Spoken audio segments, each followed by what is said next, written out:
तो नमस्कार, मैं हूं नारायण पटेल आपके अपने चैनल पर। आज हम यहां पर गणित की बात करेंगे जिसमें रेखा गणित के कुछ बेसिक क्वेश्चंस हमारे पास हैं। 12 प्रश्न जिनको हम हल कराएंगे। संभवतः ये प्रश्न आपको आ रहे होंगे, अगर आ रहे हैं तो आप हमारे बताने से पहले कमेंट जरूर कीजिएगा। तो आइए फटाफट शुरू कर लेते हैं। देखिए, सबसे पहला प्रश्न है, एक बिंदु से होकर कितनी सरल रेखाएं खींची जा सकती हैं? एक, दो, अनेक या फिर चार। मान लो आपके पास एक बिंदु है, कमेंट जरूर कीजिए। तो आप एक बिंदु से एक नहीं, दो नहीं, तीन नहीं, चार नहीं, पाँच नहीं, छः नहीं, इनफाइनाइट नंबर्स ऑफ लाइन खींच सकते हैं, यानी अनंत रेखाएं खींच सकते हैं। एक बिंदु पर कोई भी इसकी लिमिट नहीं है। तो यहाँ से ऑप्शन अगर आपने सी किया है तो आप बिल्कुल सही हैं। दूसरा प्रश्न है, दो बिंदुओं से होकर कितनी सरल रेखाएं खींची जा सकती हैं? तो दो सरल अगर रेखाओं की बात, दो बिंदुओं की बात करें, मान लो ये है, इनसे होकर के केवल और केवल एक ही रेखा खींची जा सकती है, न दो खींची जा सकती है, न अनेक खींची जा सकती है, यानी सिर्फ एक रेखा, यानी यहाँ से ऑप्शन सी सही होगा। ठीक है, अगला पूछ रहा है, सरल कोण में कितने अंश होते हैं? यानी जो सरल कोण होता है उसको हम लोग क्या कहते हैं?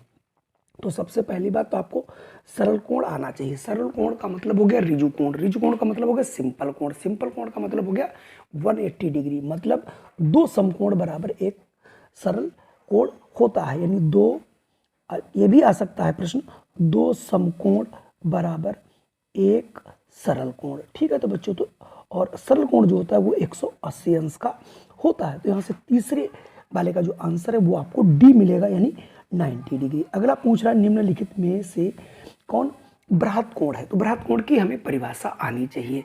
बृहत कोण वो कोण होता है जिसका मान 180 अंश से अधिक हो। तो 180 अंश से अधिक, यहाँ पर देखिए 182 दिया गया, ऑप्शन ए यही होगा। अगला है, तीन बिंदु ऐसे हैं जो एक रेखा में नहीं है, उनको क्या कहते हैं? संरेख तो कहेंगे नहीं, असंरेख बिल्कुल कहेंगे, प्रतिच्छेदी कह नहीं सकते। इसका मतलब यहाँ से असंरेख मतलब जो एक रेखा में नहीं है। तो यहाँ से आप ऑप्शन बी लगा लीजिएगा। छठे की बात करता हूँ, चार संरेख बिंदुओं से होकर कितनी रेखाएं खींची जा सकती हैं? कोई चार बिंदु हैं जो कि एक ही रेखा में हैं। तो अगर एक रेखा में है तो उनसे आप रेखाओं की अगर बात करें तो मान लेते हैं हमारे पास एक, दो, तीन, चार, इससे होकर एक और केवल एक ही रेखा आप खींच सकते हैं। ठीक है, तो कभी कंफ्यूजन मत करिएगा, दो हो, तीन हो, तो इनसे आप एक ही रेखा खींच सकते हैं। हाँ, एक बिंदु पर ही आप अनेक रेखाएं खींच सकते हैं। चलिए बढ़ते हैं अगले प्रश्न पर। चलिए, अगला प्रश्न है, 30 अंश का पूरक कोण कौन हो? बेटा, पूरक याद रखिएगा, कोटि पूरक और पूरक एक ही होता है। तो पूरक क्या होता है? ऐसे दो कोण जिनका योग 90 डिग्री हो, उसे पूरक कोण कहते हैं। तो आप चूंकि 90 में से आप 60 तुरंत 30 निकाल दीजिएगा तो ये 60 बचेगा। इसका मतलब जो 30 का पूरक है वो 60 डिग्री होगा।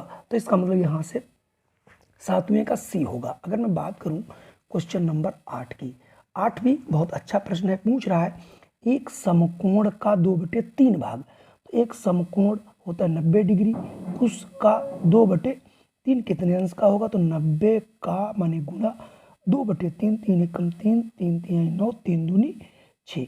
इसका मतलब वो आएगा 60 डिग्री, यानी ऑप्शन बी वाला सही है। अगर मैं नवे की बात करूं, नवा पूछ रहा है, यदि एक कोण की माप 40 डिग्री है तो उसके शीर्षाभिमुख कोण का मान क्या होगा? तो वर्टिकली जो अपोजिट होते हैं या उनको बोलते हैं शीर्षाभिमुख। तो अगर ये 40 है तो इसके सामने का भी 40 ही होगा। इसका मतलब शीर्षाभिमुख जो कोण होता है उसके सम्मुख का कोण कितना होता है? वही होता है। और दूसरी चीज ये भी पूछ सकता है, शीर्षाभिमुख कोण अगर 40 है तो उसका अर्धसेंट यानी उसके बगल का कोण कितना होगा? तो ये सरल कोण होगा, ये होगा 180, और 180 में से 40 घटा लोगे तो 180। तो ये भी आपका पूछा जा सकता है, ये आपको याद रखना है। अगला प्रश्न आपका है 10वां, संगामी रेखाएं निम्नलिखित में से कौन सी? मैं आपको बता देता हूं, अगर आपने पढ़ा होगा संगामी रेखाओं की परिभाषा, तो 3 या 3 से अधिक रेखाएं जब एक ही बिंदु से होकर के गुजरती हैं तो ऐसे बिंदु को संगामी बिंदु कहा जाता है। तो यहाँ पर अब 10वें में देखना पड़ेगा कौन सा ऐसा है। ये देखिए, 3 या 3 से अधिक जो एक ही बिंदु पर मिलती हैं। अगला प्रश्न है, निम्नांकित आकृति में x का मान क्या होगा? अगर सबसे पहले तो हमें कोण को ऑब्जर्व करना होगा। ये कोण आप देखिए 90 डिग्री का कोण है और 90 में एक x है, दूसरा 70 है और ये 90 डिग्री का है। ठीक है, आपको मालूम होना चाहिए 90 डिग्री का कोण कैसा बनता है। तो आ गया 20 डिग्री। तो इसका मतलब यहाँ पर x की वैल्यू कितनी होगी बेटा? 20 डिग्री होगी। चलिए अगले प्रश्न और आखिरी प्रश्न है, 120 अंश के संपूरक कोण के दोगुने का मान क्या होगा? तो सबसे पहले हम संपूरक क्या होता है, दो ऐसे कोण जिनका योग 180 अंश हो उसे हम लोग संपूरक कोण कहते हैं। तो इसका यह मतलब हुआ कि अगर 180 में से अगर मैं 120 घटा देते हैं तो यह आ जाएगा 60। इसका मतलब 120 का संपूरक हो जाएगा 60। फिर पूछ रहा संपूरक कोण के दोगुने, तो संपूरक कोण 120 का कितना है?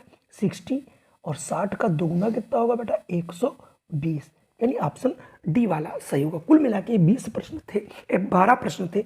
इसके बाद में दूसरे प्रश्न भी थोड़े विविध प्रश्न लेकर के आ रहा हूँ। जय हिंद, वंदे मातरम। फिर मिलता हूँ एक नई वीडियो के साथ।